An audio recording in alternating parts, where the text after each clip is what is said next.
and the final one, requires the Jews to return to Israel so that they can be exterminated, except for the 144,000 that will immediately convert to Christianity. And then they created this two-covenant idea, that there are two covenants in the Bible. The covenant with the Jewish people from Genesis 12 and in other places is eternal. It's never broken. The covenant with the church comes later, after the resurrection, and ends, according to Darby, with the rapture, where the true born-again Christians are removed from history. Later in the century, Edward Irving popularized the notion of the rapture. And finally, a gentleman named Cyrus Ingersoll Schofield codified the dispensationalist ideology into a Bible called the Schofield Bible, in which he was able to use headlines, cross-references, and footnotes to inject his own interpretation of the Bible into a seamless web that is now used by dispensationalists as the inspiration for their ideology. And then Schofield created, C.I. Schofield created this outline which was laid over the biblical text with commentary and divided the Bible up. And this became the greatest advocacy piece, the Schofield Bible, which fundamentalists and evangelical Christians read, and that's what I grew up with. So I grew up thinking, well, this is what the Bible teaches. From the 19th century up to the latter half of the 20th century, dispensationalism continued to be a marginal doctrine among Christians. However, the partition of the Holy Land in 1948 and the subsequent establishment of the State of Israel seemed to be a validation of biblical prophecies. Then in 1967, facing the threat of destruction by Egypt, Syria, and other Arab states, Israel launched a preemptive attack which culminated in the Jewish conquest of Jerusalem and the West Bank.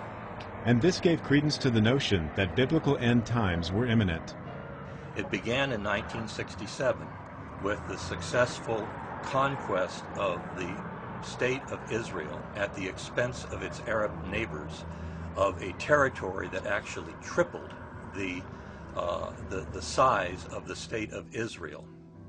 And this was a turning point in many ways for the Muslim world, the Christian world, and the State of Israel.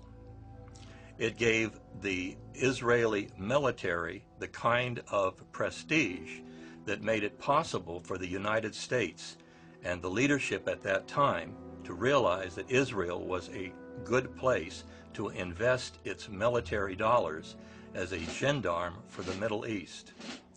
It also, for the first time, mobilized the right-wing section of Israel's society to suddenly regard Jerusalem in a totally new light.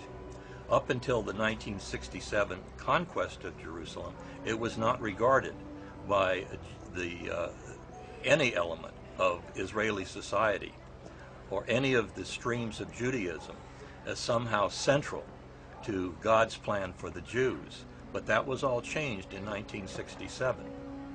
In addition, it had effect on the Muslim world. The crushing defeat of the armies of Egypt, Jordan, and Syria, and to a certain extent Lebanon, was extremely demoralizing, and it gave an impetus to Muslim fundamentalism, because many Muslims said that the reason why the Jews were successful in taking over Jerusalem, including the third most holy site in Islam, was because they were more religious. And so it spurred fundamentalism, Muslim fundamentalism. In addition, it was the major motivation for the development of Christian Zionism, which up until this time had been a fringe movement within even evangelical Christianity. And it began with the publication in the late 60s of a book by a man called Hal Lindsey called The Late Great Planet Earth, in which he essentially cribbed the lecture notes of his mentor, at the Dallas Theological Seminary and laid out this long dormant end-time scenario with the conquest of Israel by the Jews and the ingathering there as the central feature of the beginning of the end of the world. The success of his book and the introduction of television and mass radio and the media that became dominated in many areas by Christian broadcasters and the enormous amount of money generated, and eventually the alliance with the Zionist lobby in the United States gave the impetus to the enormous expansion of this formerly fringe ideology.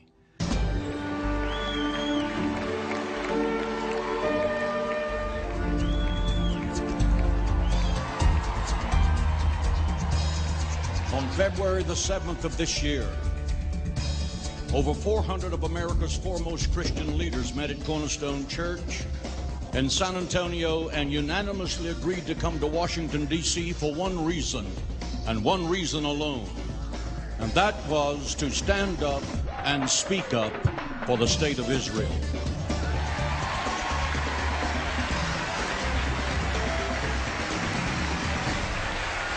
What an incredible gathering of individuals here. This is fantastic.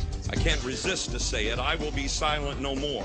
Our times demand it, our history compels it, our future requires it, and most of all, God is watching. 5,000 years from now, we won't remember much, but we will remember this night, and we'll still be talking about it. We'll be talking about the night that the wild branches that were grafted into the mercies of God stood up. We today stand for Israel because we stand for democracy. We will defend ourselves. We will defend our values. We will defend our democracies. And we will defend the Spirit of God, which unites us. Hagee is the self-appointed leader of an organization called Christians United for Israel, which is the most prominent Christian Zionist organization in the United States. John Hagee and the Christians United for Israel has an enormous amount of political clout, as we so see. Joseph Lieberman likened John Hagee to Moses. At the recent Christians United for Israel, or CUFI conference in Washington, D.C., a panoply of Republican and Democratic politicians praised the work of Hagee and CUFI, and even George Bush presented his approval through a live telecast. This organization has an enormous amount of power. Christians United for Israel was created, I believe it was in July 2005. It was launched with their first conference in Washington, D.C.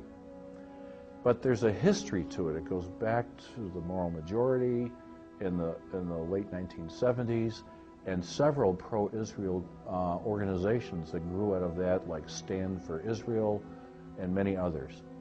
And Hagee had for many years in his San Antonio megachurch, Cornerstone Baptist, held nights to honor Israel. He's a dispensationalist. He believes all this centrality of Israel kind of theology. He has raised millions of dollars, some of which is diverted to illegal Israeli settlements. So he has, I think, been kind of courted by some of these right-wing pro-Israel Christians and the pro-Israel Jewish lobby, AIPAC, to be the spokesperson and the founder of this new movement, Christians United for Israel. First, Christian Zionists believe that Christians have a primary obligation above all else to support the policies of the State of Israel, to support its occupation